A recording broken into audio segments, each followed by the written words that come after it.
Welcome to Tailor Made Chaos. On this podcast, we'll bring you some of the highest flyers and most interesting people in and around the fitness industry.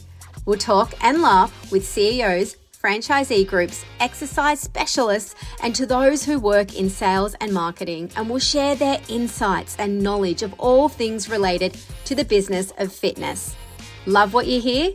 Make sure you like and subscribe to keep up to date. On with today's show, proudly brought to you in conjunction with Fit Into Shape, a small but dedicated team of fitness industry professionals, delivering on all of your fitness equipment and gym design needs.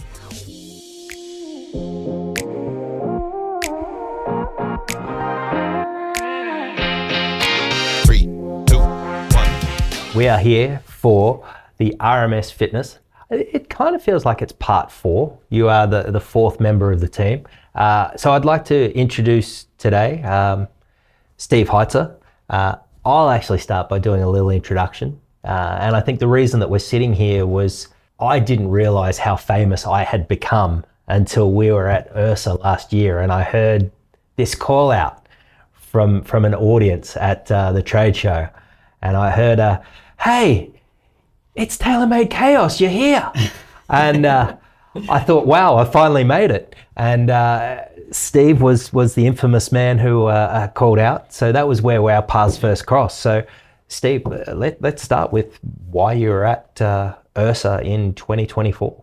Yeah, that was my first real industry trade show. I was not which I'm sure we'll get into, I wasn't really a fitness industry guy most of my life, and kind of ended up there later. And then URSA was an opportunity. Some of the other team that had been at RMS longer had been to URSA before, and this was one where we wanted to kind of go and see some new equipment, connect to some of our partners. So for me, it was a total experience to go there and see all of the manufacturers, all of the equipment in one place. I've never really been in a trade show industry where those types of things happen. So it was very like a culture shock thing for me when I first got there and to see that. But for me, it was twofold. It was about going and learning about more equipment and brands and things like that. But mostly, selfishly, I enjoyed the idea of meeting people that I had connected with electronically or virtually over the years in terms of just using LinkedIn and things. So twofold visit. I was there to learn about equipment, obviously interact with some of our partners and things, but I was really hoping to meet some famous folks like you, and it worked out really well. Well, you were my first international fan, and I think as our careers continue to progress in this industry, it'll be nice to be able to share and tell that story. As you said, you weren't always in the fitness industry. Let's go right back in time. Okay. Tell me what little Steve Heitzer was like as a kid growing up. Oh, man. So I think little Steve was a pretty standard type of kid. I did all the normal kid things. I was a thoroughly late 80s, early 90s baby, so it was all Mountain Dew and Doritos chips and, all the classic 90s nostalgia stuff that was so, in vogue then. That's, how I remember my childhood being a lot of, video games, hanging out in arcades with my friends, and just that kind of very kind of traditional, late 80s, early 90s kind of kid life. But I did get really into skateboarding as a hobby when I was a kid, and was into a lot of different sports. I played basketball for a while and things, and soccer and baseball. And then at a certain point, though, I just really got into the skateboarding. I loved the culture of it, and just the, that punk rat mentality back then in high school really appealed to me as a teenager. So that was what I did. I hung out with my friends. We skateboarded, went to skate parks, all summer long, cold months, hot months, whatever it was, we were out there. And music scene then? What sort of music were you into?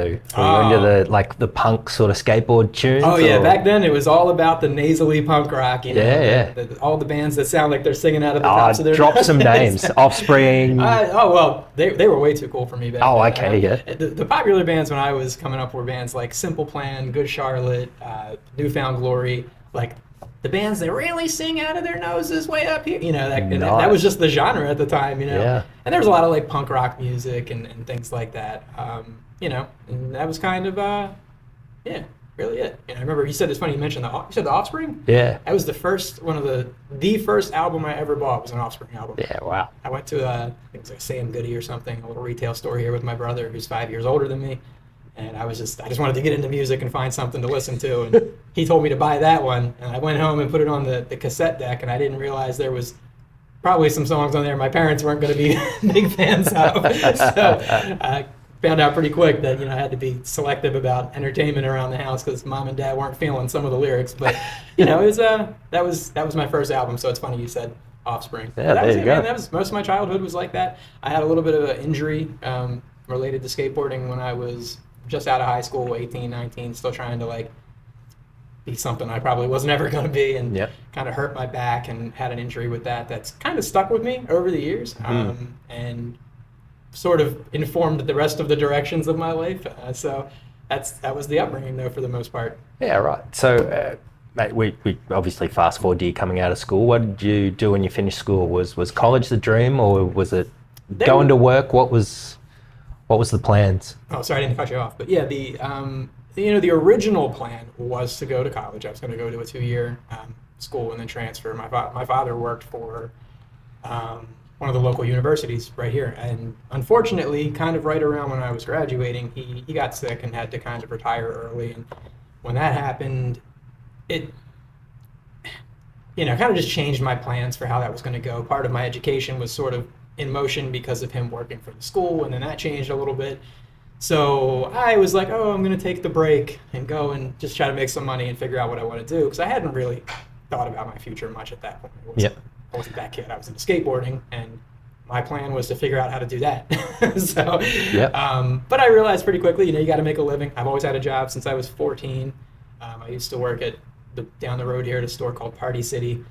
When I was 14 years old, and we sold party supplies and balloons and stuff, and that was like my first little gig. But I've always been a worker, so out of high school quickly, I got some retail jobs. I was selling tennis shoes. I was putting skateboards together at a skate shop over here in the mall, doing that thing, and then moved into I was a store manager for a video game store for a while, did that. I had an interesting period of time where I found myself out of work and reached out to a friend of mine, and then when I contacted them, they brought me in to kind of do like an entry-level role at a research facility down at Hopkins University in Baltimore. Oh, yeah. And so I found myself at first just kind of in there doing like menial things, and then they just started kind of teaching me some new things. So I got to the point where I was doing some like support functions for some of the research that was being done there. I have no training in that, so I was really just helping, and it just sort of fell into my lap. But I look back at my work history, and I have such a strange batch of, things that I've done, because up until finding what would have been like my first career, I just knew I always had to be productive. That was like my yeah. So you didn't really know, other than skating, what you were gonna do. Yeah. So what was that first career that you sort of say that you eventually found, and what was that career? Yeah, I had actually a colleague of my, well, how would I say this? A client of my mother's. My mother ran a daycare center, and I had moved back home. I was like just struggling a little bit in life, and had moved back home. And one of these nights, I fell asleep on my parents' couch when I was just like sitting down there watching TV the night before. And one of her daycare parents walked in the room the next morning to bring their kid in, and saw me sleeping on the couch, and kind of like woke me up and was like, "What are you doing?" And I was like, I was sleeping, but he said, "Why aren't you at work? It's 9:30 on a Tuesday. Like, go do something." And I was like, "Well, I kind of trying to figure out what my next move was going to be." And he said, "Well, here's my number. Call me. We'll set an interview up." He worked for mortgage finance, so okay. I reached out to him, set up an interview to basically go in as kind of an assistant, kind of entry level role there. I went and I interviewed at more of a retail space. I had 2 interviews the same day. I got offered both jobs, and I remember going home that night, probably a fateful decision. I remember going home that night. I had kind of 2 options. One was more straightforward, you're going to get paid hourly and just come to work and do a job. And then there was this other job where it was much more sales oriented, kind of uncertain in the mortgage world. And I guess just seeking the adventure, I headed off into mortgage land. So I got into doing some mortgage work for a while. So what time frame was that? What year did you sort of start doing that? Was this post or pre 2008 where the crash went through? Post. So Post. Yeah, I was not in that industry before the crash. I kind of came in on the So we can't paint you with that that rush. No. Okay. I wasn't any of the people that, were involved in that era of time. Yeah. But, mostly just working with refinance work and purchase work and things like that. But I did that for about 10 years. 9 to 10 years. And that was kind of how that job went. That was what I did every day, picking up the phone, cold calling. Yeah, so you sort of fell into it, but it seems like it's formed a big part of your career. But I understand, from discussing it with you, you kind of got to the end of that period and you were feeling, I don't know if lost is the word or whatever, but I mean, tell me, how did you find the fitness industry? Yeah, so, skipping all the gory details, there was a lot of industry change and, personal change on my own part. When I started, I had no wife and kids, and 10 years later, I had a wife and 2 kids. So, my whole situation was different. My goals and ambitions were different, and I came to find myself, because of some things that I had been through, really lacking confidence that I could be successful in that space anymore. Something had changed, and I just didn't feel alive in that space anymore, if that makes sense. And it just felt like I lost my mojo. Yeah. Well, sales is definitely a confidence game, and every yes leads to more yeses, and when the no's start to build up or the confidence dwindles, it can be a demoralizing game too, right? Yeah. So that's true. Because really, ultimately, what happened was I just kept waiting. I kept waiting and waiting and waiting and anticipating that my situation was going to turn itself around, that the problems were going to sort of resolve and that my confidence would return. And I apologize if I get a little emotional about this. I told Robert I wasn't sure if I'd be able to get through it all, but I waited so long in that space that I did not do my family much of a service at that time.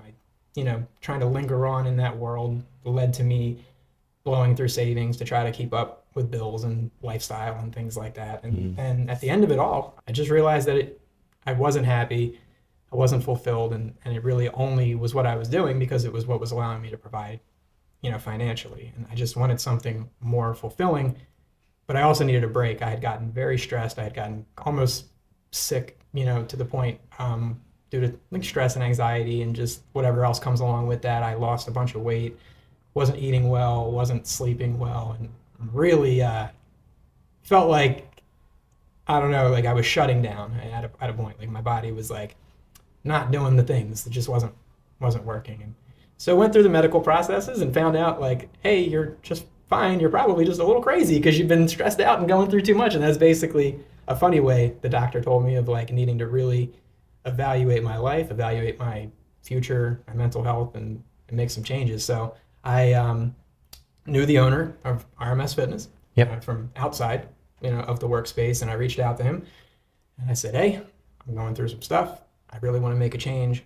He asked me if I was mechanical. I told him I didn't even know what a wrench was because I really didn't know much about mechanical work. And, we had some quick chats about it, and he said, yeah, we'll give it a shot. Come on over and we'll try to teach you. So I started out fixing equipment. I got trained to do routine maintenance, repairs, service, and I keep a picture still of my first day at RMS Fitness. I went in to the bathroom at our old office, and I took like a bathroom selfie wearing my uniform the first day. And I keep that because, it was like game changing for me and my family. I mean, totally like that opportunity that I really didn't deserve just gave me a path forward that could have led to no better place really as far as I'm concerned. And the opportunities and things have just led to really satisfying, really rewarding work with people that I enjoy doing it with. And it's awesome. Yeah. So we're going to jump back a little bit. And you said you had a back injury, and that's kind of been a part of your path for a long time.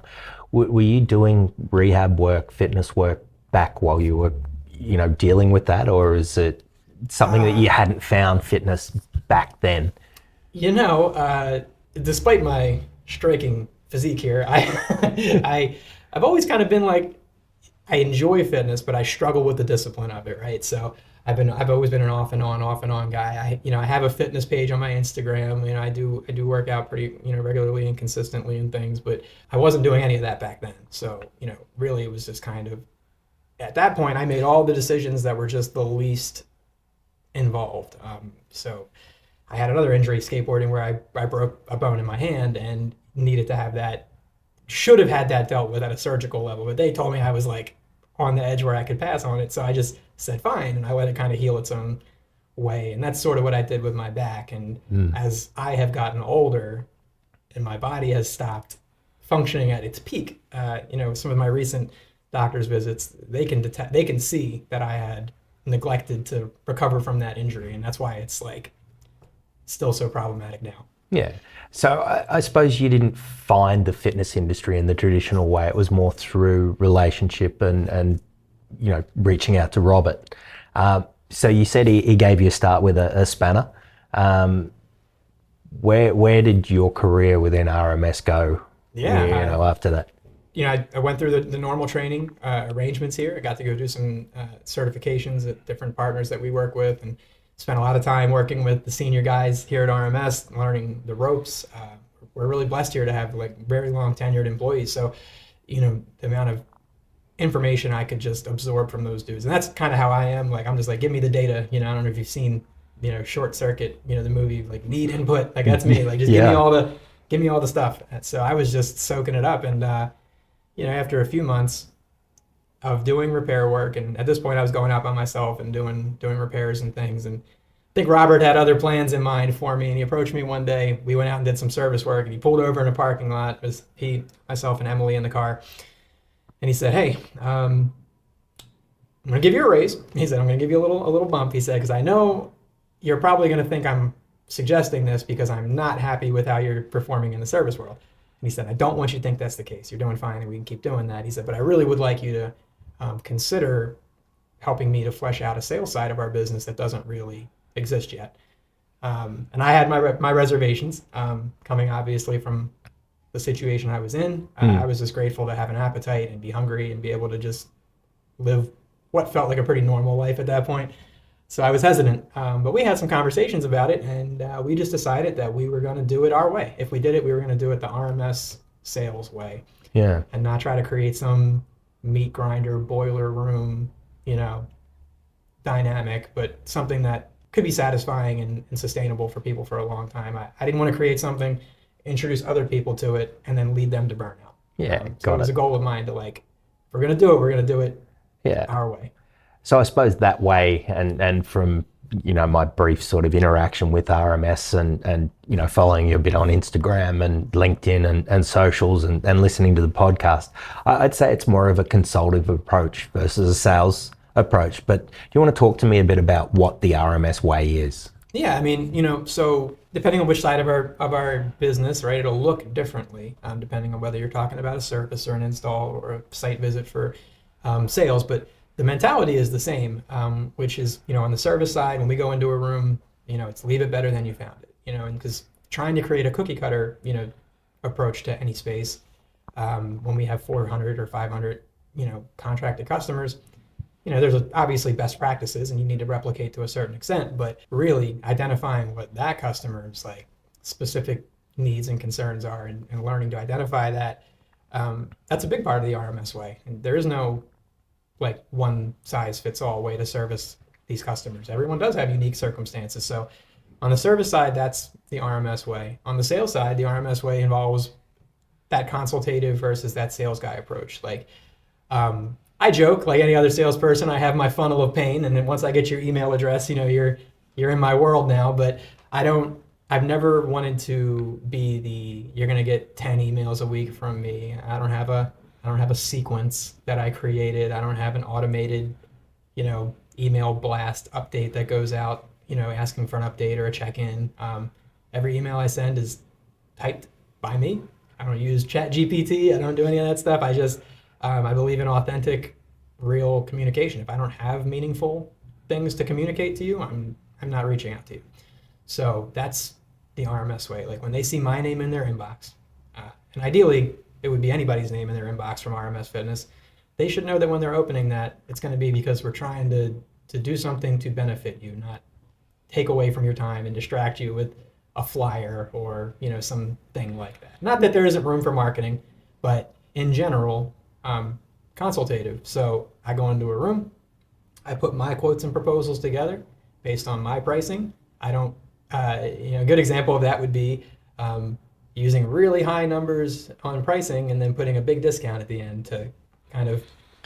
Which a lot of companies tend to do to make people convinced that it was an artificial ceiling price. You're boosting the perceived value. Yeah. But I don't want perceived value necessarily. I want real value. I want you to know what you're getting from me, what you're really paying for it, and how we're going to do business together. And I want you to see like where the money is, so you know more or less what you're paying for, not just some ambiguous big discount and line items that are kind of hard to determine what things really are. So that RMS way is just that, I would say, just, we're not trying to compete on volume. We're not trying to compete on, we need all the business. We want our customers that work with us to have an experience that they will want to repeat and share that experience with their friends and their colleagues.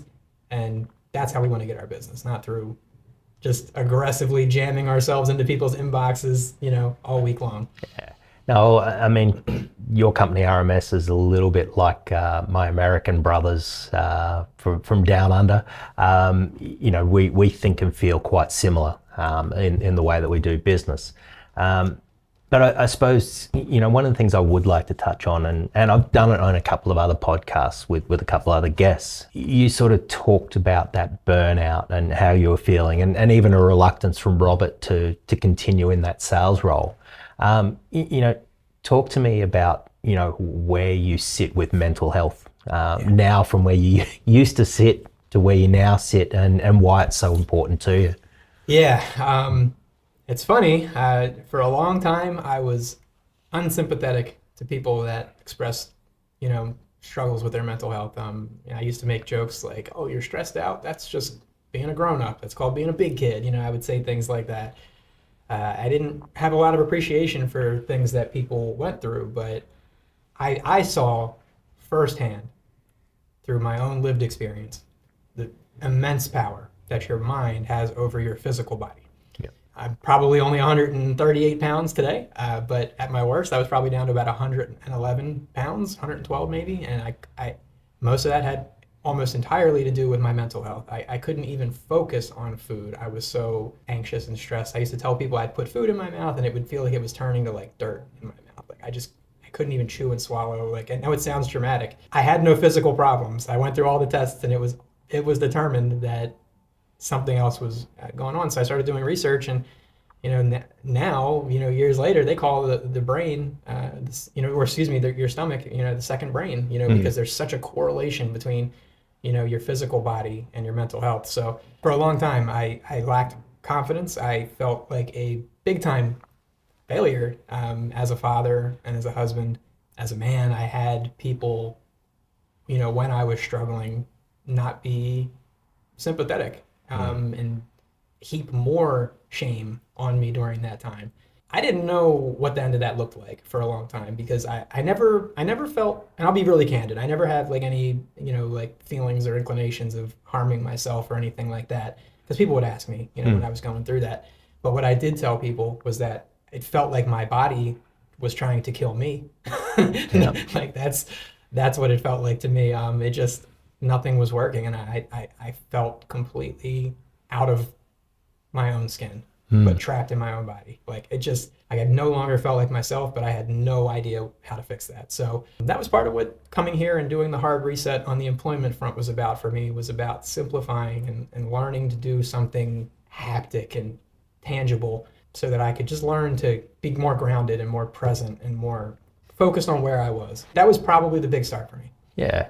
Yeah, I mean, it's funny, you talk about 130 pounds, that's what I call breakfast. But that weight loss, as you talk about the second brain being the belly, it's such an important part of people want to diagnose and give medications. And it was really refreshing to hear that it wasn't some recommendation on medication that was going to be a solution. It was mental health was the big contributor. So how did you kind of take that diagnosis and turn it from that sort of negative feeling into the positive person that you sit here being today? Yeah, I mean, so at this point, there were other things earlier on in my life, which, we'll say for another podcast, but, that also were underlying probably contributors to my sensitivity to criticism, scrutiny, and things that all led to me being really susceptible to that stuff. And I may have forgotten the question you just asked me. Oh, how did I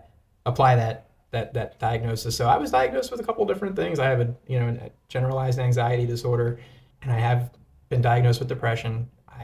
Part of that had to do with my family's medical history has been strained with heart conditions and cancer conditions. So for a long time, I just felt like I was just waiting for bad news to come. So I had to start unpacking really where all these negative feelings were coming from. Start just taking real approaches to fixing them, and that other than ruminating on them forever and just worrying about the endless outcome, that may or may not ever come around. So I started with things I could control. I decreased my caffeine consumption, notably, which I still probably take in too much, but reduced my caffeine, increased my water consumption, simple things that I could really, without too much trouble. I just started trying to make some positive, changes to things, sleeping better, took a TV out of my bedroom, things like that just kind of have led to more healthy, just day-to-day practices. And that sort of started the foundation for it.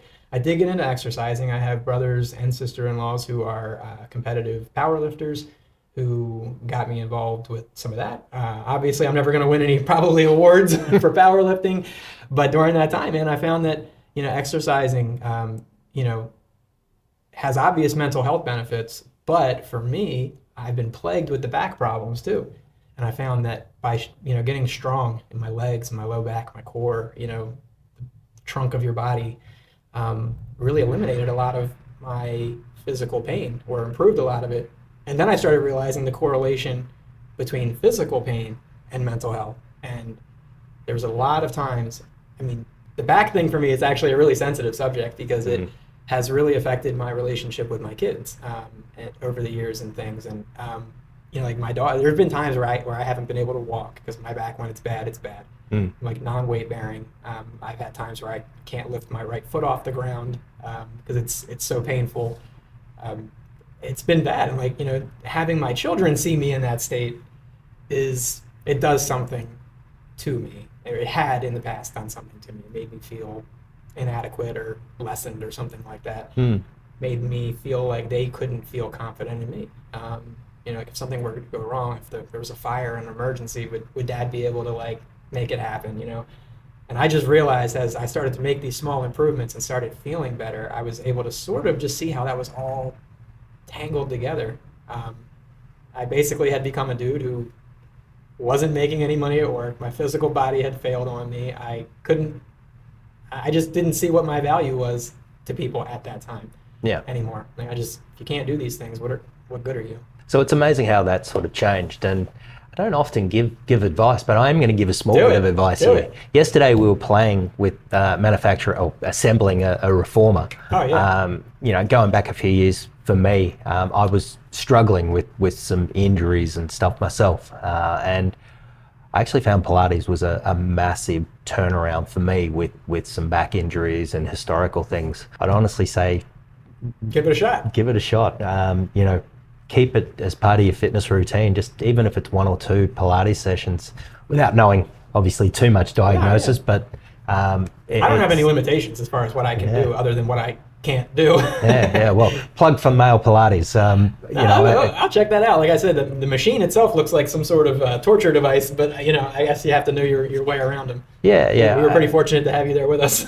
Look, it was something that kind of changed my theory on fitness as well, is having that movement, because there is all parts of our industry, sometimes intimidation stops us from doing things, and we perceive that reformers are these really technical, hard things to get around, which to a degree they are, but it's actually kind of surprising a lot of the benefits. So anyway, I think we totally digress, but but go give it a shot, and maybe when we come back and do another thing, you can let me know on the update. Well, look, don't let me get in good shape now, Glenn. That's the missing link for me. So don't let me tap into that.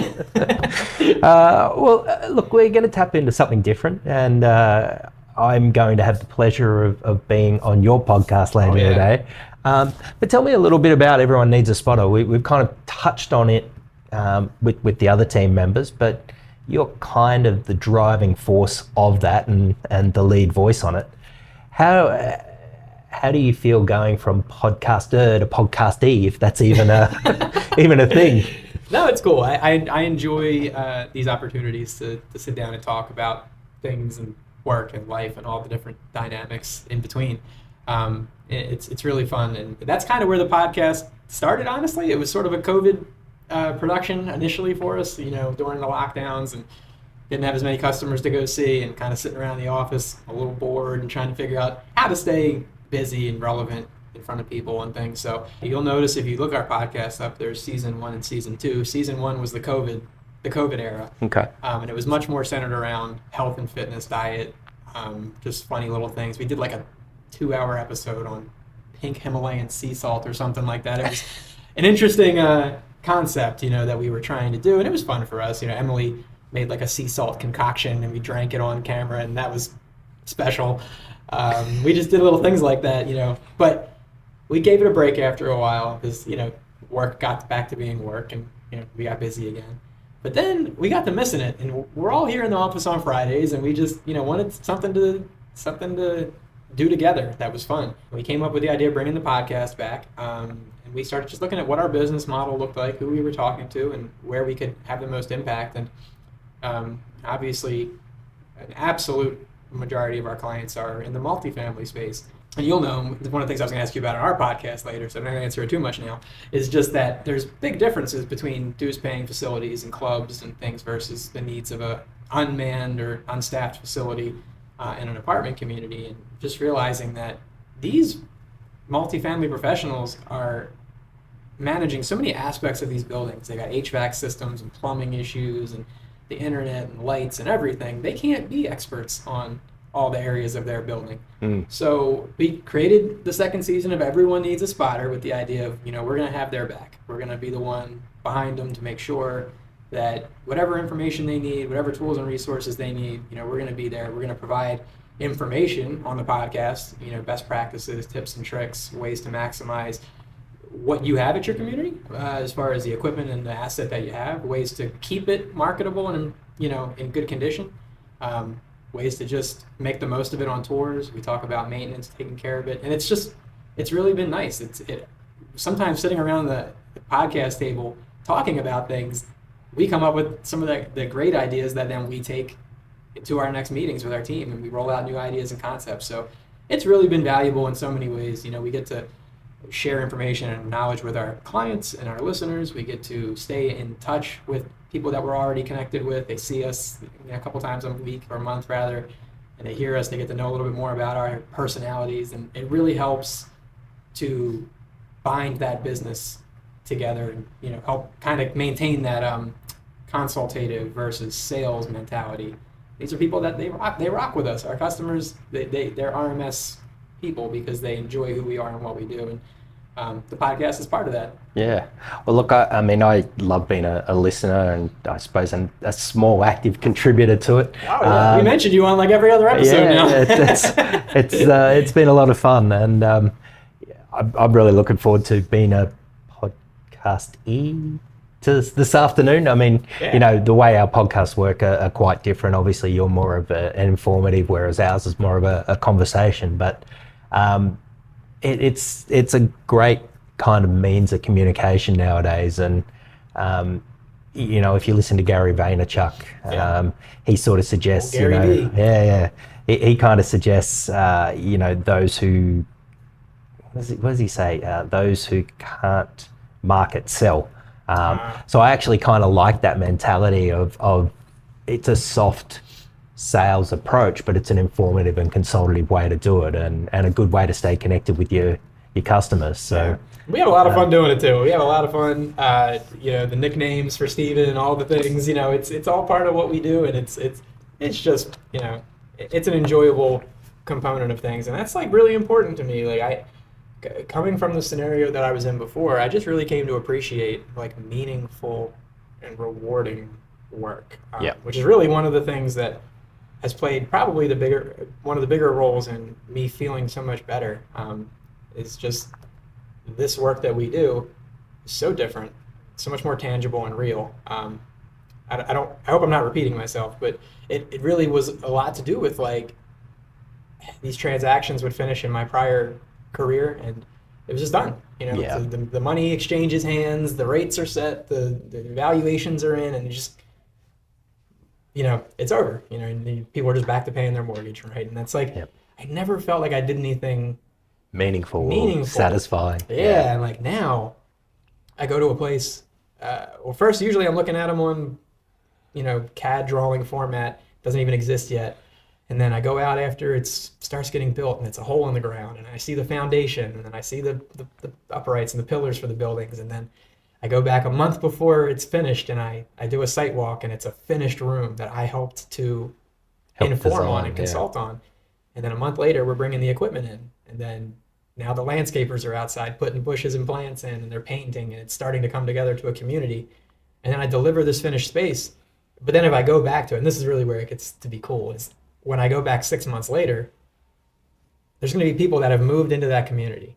They chose to live there, partly because they really liked the amenities and the offerings there.